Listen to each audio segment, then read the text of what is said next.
Okay. All right. So we would have to put that off for later. Next, we would go straight into the official launch and the app demonstration. We would like to invite Mr. Hallelujah Salako, who is our IT and communications manager. A round of applause for him.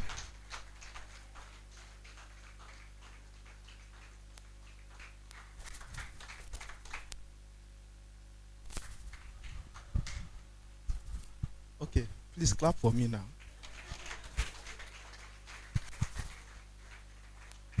Okay, good afternoon, everyone.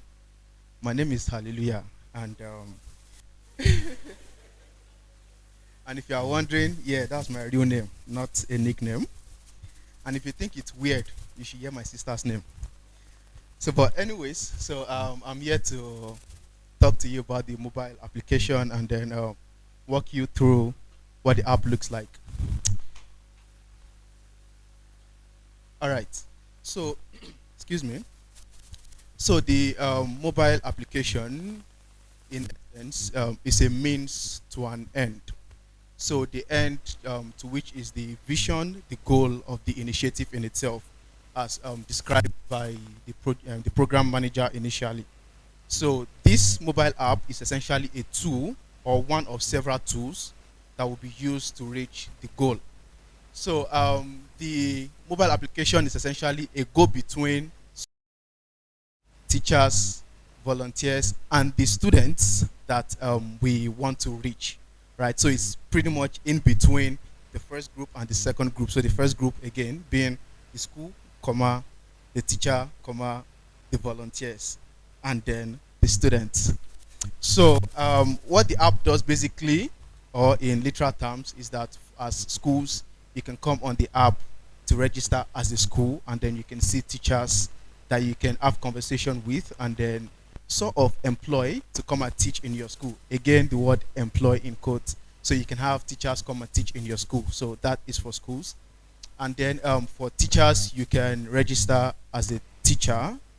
You know, you put in your cover letter, your CV, you put in the subject you want to teach and the language with which you are comfortable teaching that subject on the app, and then schools can find you. And you can also see schools that you can converse with to make that happen.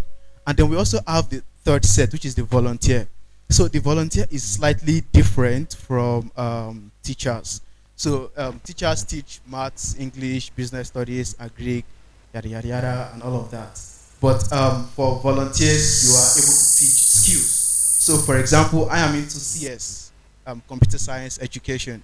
So if I want to register as a volunteer, I can say, okay, I want to create a CS club in your school, and then I can register on the mobile application as a volunteer. So I don't have to come Monday to Friday to teach your students computer science. However, I can come on Fridays to to do the CS club thing, introduce your students to computer science, teach them one or two things on computer science, and then we go on from there. So that's pretty much the difference between volunteers and teachers. So quickly, I am going to walk you through what it looks like inside the application if you want to register as a school or as a teacher or as a volunteer. Sorry, excuse me.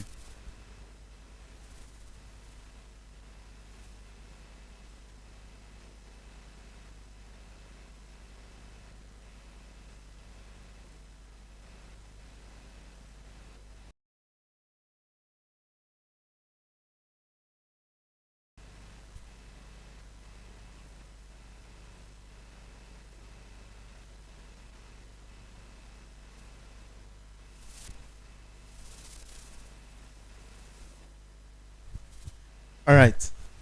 So, sorry for the break in transmission.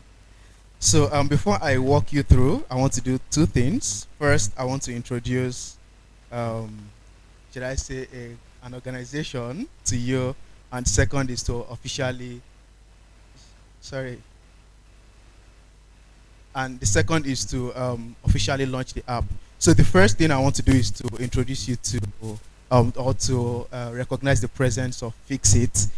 So we can start clapping from now. Please, let's start clapping.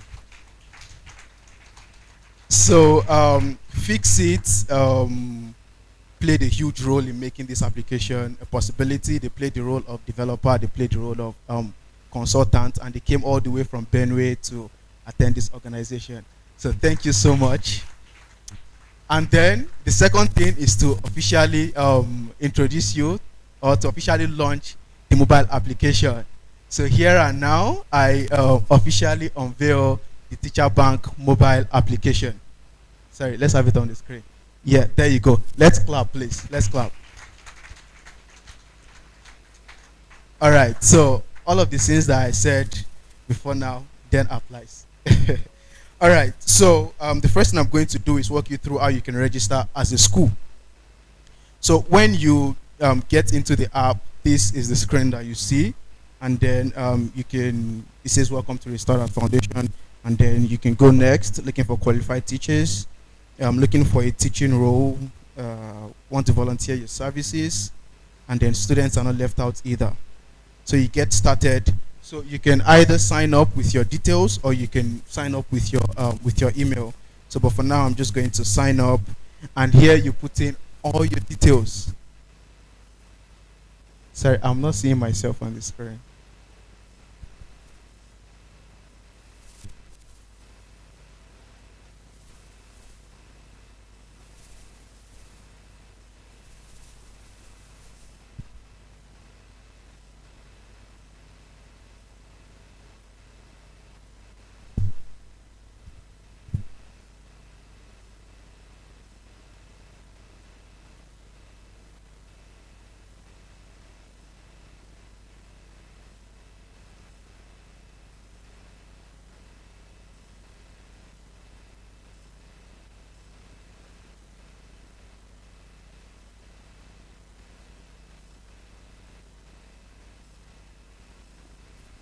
Again, we apologize for the short break.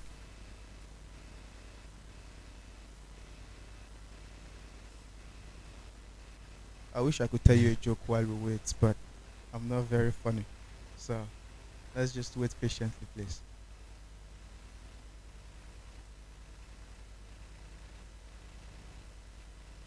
All right, there on the screen. So if you are registering either as a school, a teacher, or a volunteer, you will all get this screen. And then you put in your email, your phone number, your password, and then you confirm your phone number. And then you click sign up. So here again, you double check your email and your phone number before you proceed. So you are prompted to receive OTP either from your email or from your phone number, whichever one is convenient for you at the moment. So I'm just going to say email, and then so you get a verification email, 4-digit code in your email or phone number, depending on which one that you select, and then you can verify.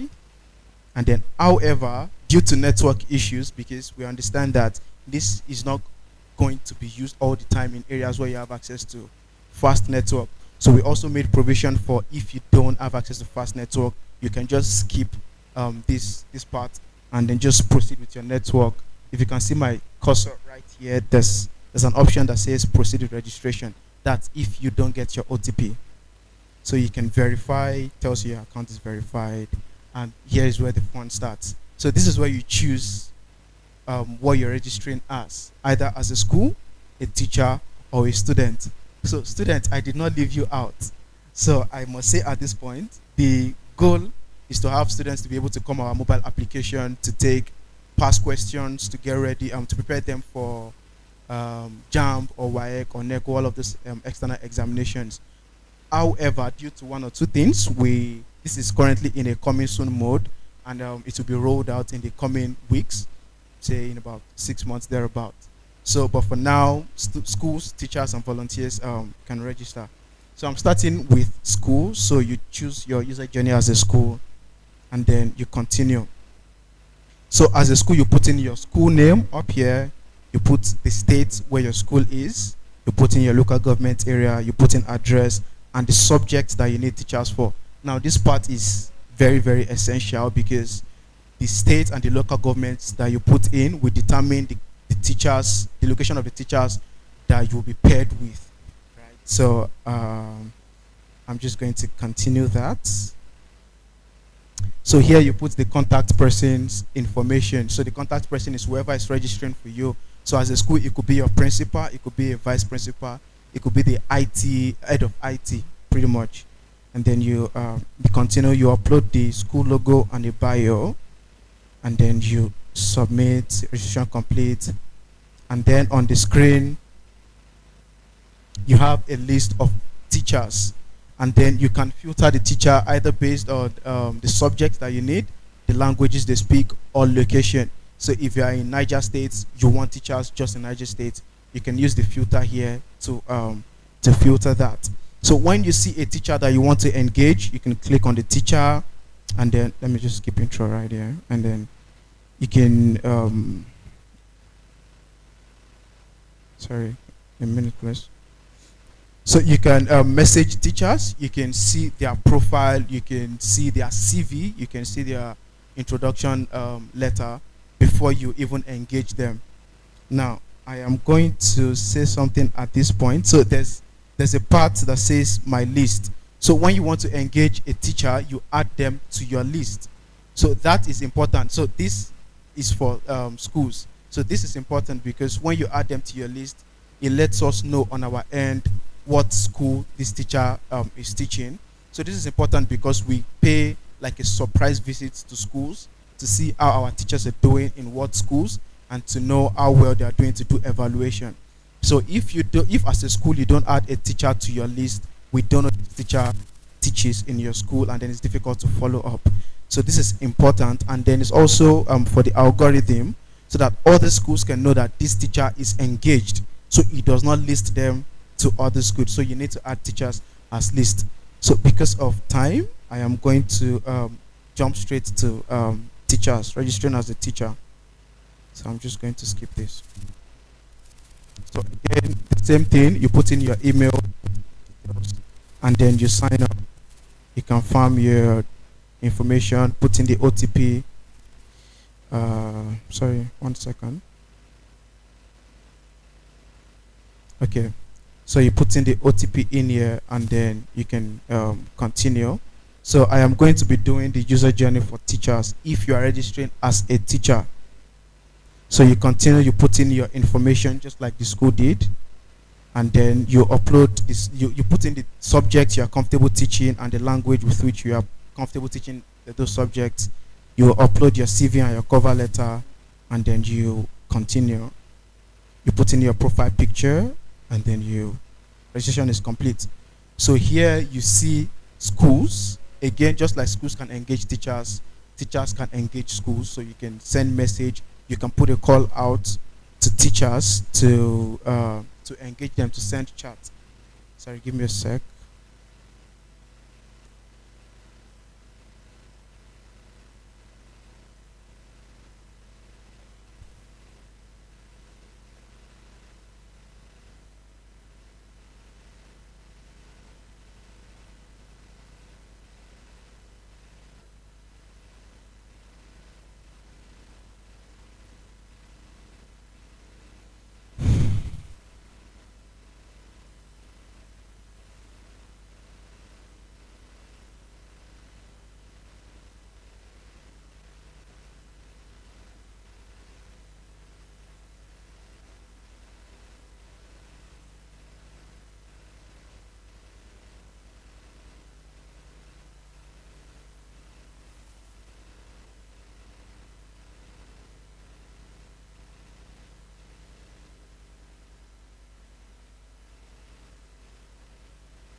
Okay, so it looks like network is not on our side, so I'm just going to talk through it. Although it would have been awesome if I just show you what it looks like. So as a teacher, from the point of registration, so it takes you to a page where you see schools, and like I said, you can chat with schools, you can put a call through to them, and all of that, so you can engage, you can pretty much connect yourself with schools. However, there is a particular feature that I wish I could show now, which is the the future for you to learn as a teacher. So why this is not just for you as a teacher or volunteer to teach, is also a platform for you as a teacher to learn, to make yourself a better person. So with our partnership with Schoolinka, we're able to integrate a feature where you can learn, take courses, and get certificates on how to be a better teacher, or to be a better person, or to be better at your area of interest, basically. So there you can go in there. It's all free, and then you can register and take those courses. So pretty much the volunteer section is pretty much the same thing too. So the difference is just that instead of just picking maths and English and business studies and all those teachers, you can and all those subjects, you can put it there that this is the skill you want to teach. So it could be bag making, shoe making, computer science, or agriculture with a twist. So I like to put it that way. So there's a lot of agriculture thing out there now, say soilless farming. They all have names that they call those things now. So that might be your area of expertise. You want to teach students how to farm in a better way, or how to optimize farming. So you can register as a volunteer. So you pretty much have the same access to Schoolinka to improve yourself in certain areas of your expertise. So it's a bit sad that the network won't allow me to show some of these things. So basically, those are the features that we have now. So to recap, schools, you are able to connect with teachers, to chat with them, to put a call through to them, to invite them for interview, to view their CV and cover letter, and to have all these conversations. And then you can then ask them to resume in your school. As a teacher, you can see schools, you can chat with schools that need your subject. You can chat with them. Hi, I'm good at teaching mathematics. I would like to teach in your school, and all of that. You can have all the conversation right there on the mobile application. You can put a call through to them. They can invite you for an interview and all of that. The same thing for volunteer. You can register to teach any skill that you're good at teaching: computer science, bag making, recycling, and all those things. And then you can have the conversation with the school right there on the mobile application. You can put a call through to them, and they can also call you. You can do all those things right there on the mobile application. And for students, like I said, in the in coming weeks, students will be able to take past questions on the app. So either you're preparing for NECO, WAEC, JAM, or any of these external examinations, you can always get a past question right there on the mobile application and register for that. So thank you for coming. Please clap, please clap. Okay, so okay, so that would be it. Does anybody have any question? Yes, ma. Yeah. Okay. Okay, so someone just asked what my sister's name is. So I'll just tell you all my siblings' name. My sister's name is Ozana. Yeah. My brother's name is Amen. So yeah, that's it. Thank you. All right, thank you, everybody. Please clap now.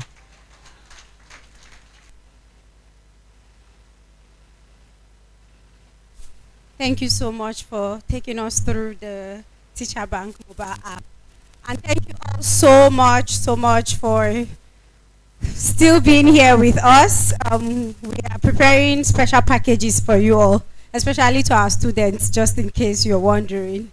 And I think next on our agenda is the documentary from one of our implementing schools. Media, we're ready when you are.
Hi, everyone.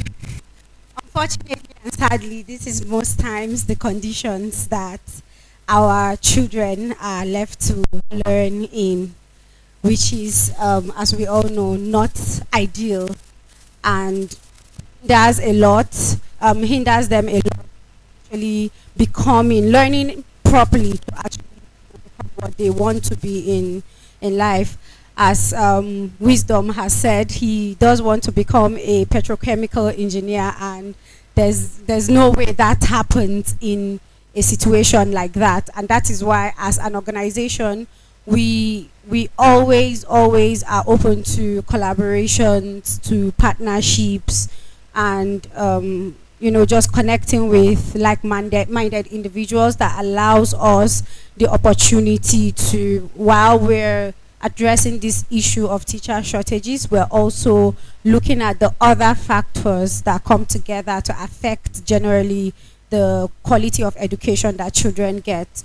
So this is pretty much a call for, to action, to advocate, to partner organizations that are here. We are open to donations and partnerships. So after the launch, if you do have an initiative or do have access to resources, do reach out. We're supposed to have our email addresses, our account details on there, but that's also something that meet me.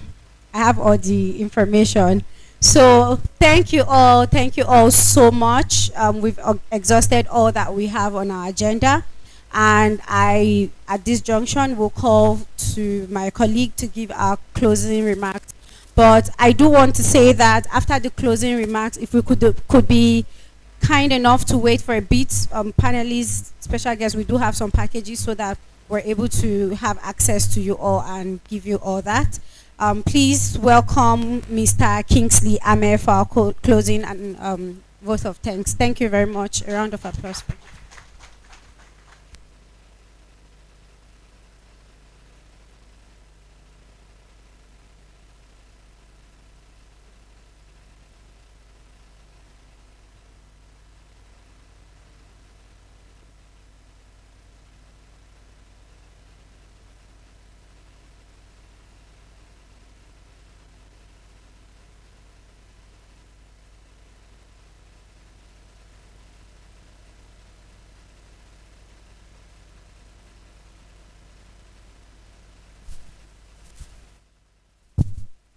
To give a closing remark on this historic event. I would like to start by quickly extending our deepest gratitude to every one of you for taking out time to be here. Please, a round of applause for yourselves. Thank you. Also, I would want to recognize the effort of our dedicated team. I would also want to appreciate the vision of our executive director, who, for certain reasons, could not be here with us, but is heavily represented by our able Chief Operating Officer in the person of Mr. Jerry Matemaki.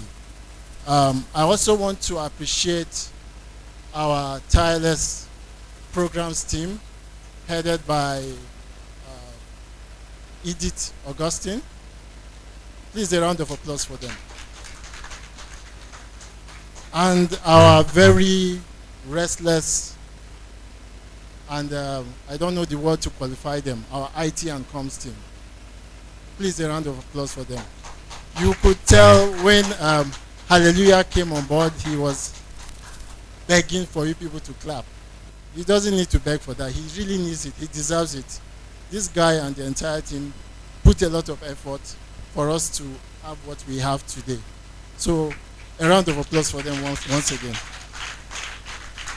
And to our partners, I want to recognize the efforts and support of African Union, Civic Tech Innovation Network, GIZ African Union, and Ushahidi. Also, Big Family 360, Alex Caris Gas Limited, School Linker, and of course, we've already recognized Fixit Limited. Thank you for your efforts. Please, a round of applause for Fixit. Then, a special mention goes to the support of our implementing schools, and they are heavily represented here. I can see them by students and their teachers. So, when I call your school, please, I want to hear you react in a way that we know that you actually came. So I start with Government Day Secondary School, New Buhari from Niger State. Thank you very much. And also Government Secondary School, Tudu Nwada, Nasarawa State. I didn't get a shout from you. Thank you very much. And then also, our very host, Junior Secondary School Area 11. This is where we are. I want to particularly thank the principal and the school authority for their support all through. And of course, the principals of Tuduwada and Niger State, Tuduwada and New Buhari as well. Thank you very much for coming. And also, I want to recognize the presence of Junior Secondary School Area 10, Garki. Are you here? They are not here. I'm going to assume they are not here. If you are here, let's hear something from you and know that you're here. Is it Area 11? No, there's Area 10. Do we have Area 10 here? How is it that I'm the one that only know about Area 10? If you are from Area 10, Junior Secondary School, let me see your hands up. Just a few of you, please. A round of applause for them. Thank you very much. And then to our panelists, I want to appreciate Mr. Nelson Ebonu. Please forgive me if I don't pronounce your name very well.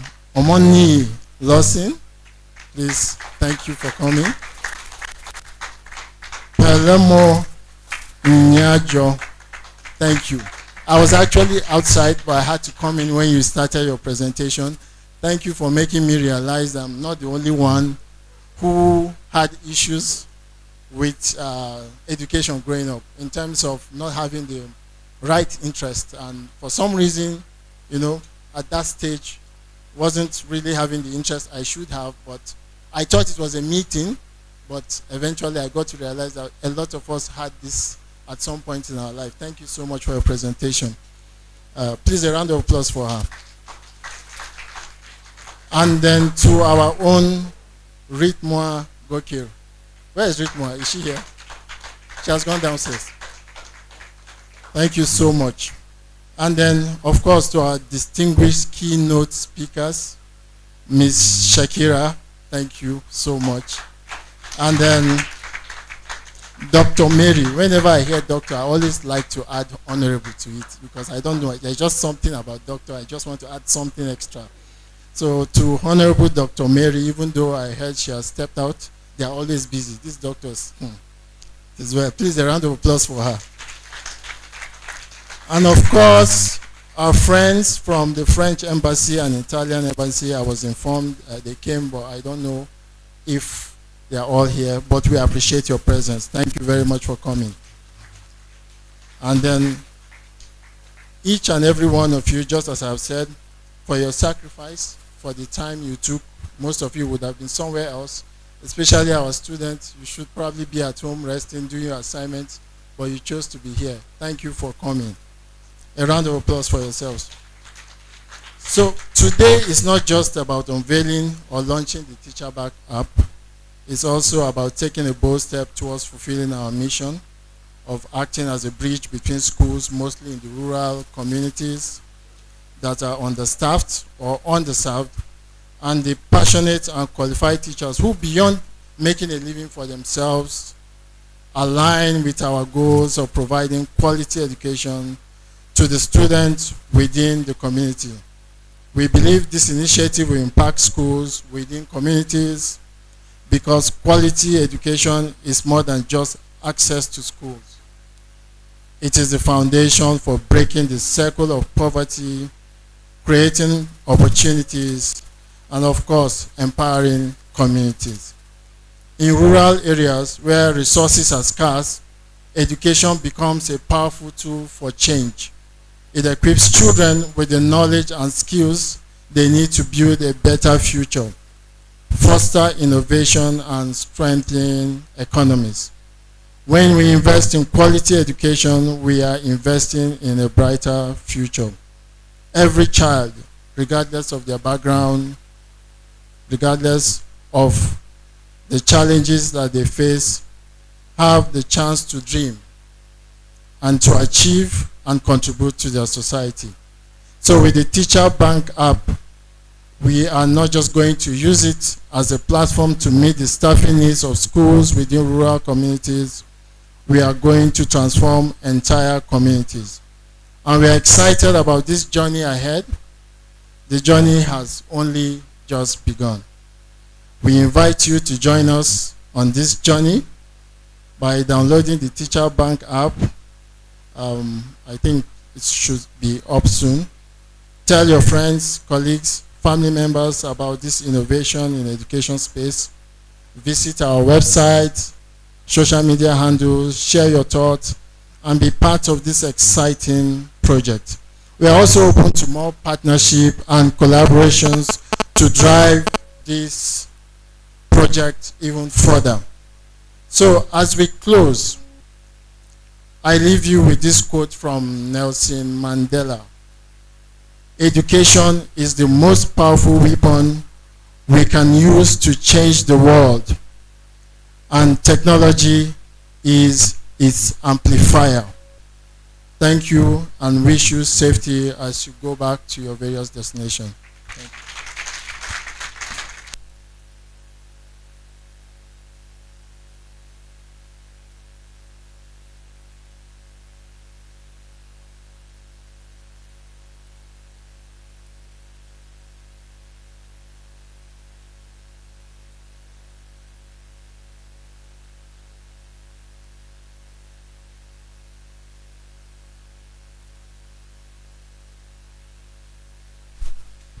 Thank you so much, everyone.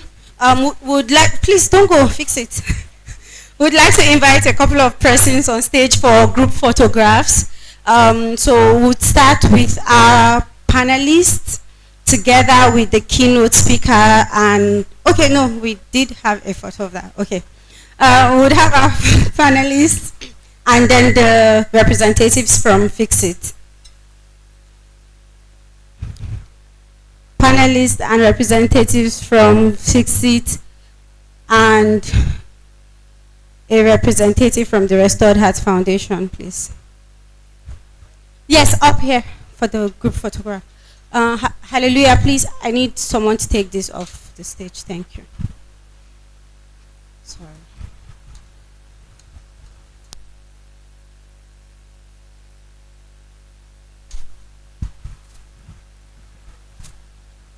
Fix it, please.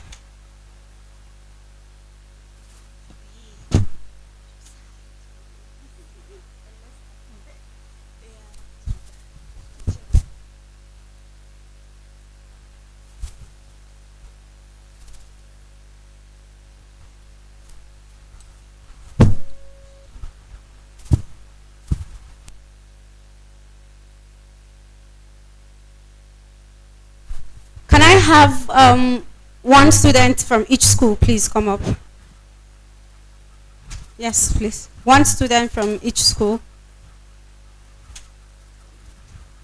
Or two students, two per school. Join them, please.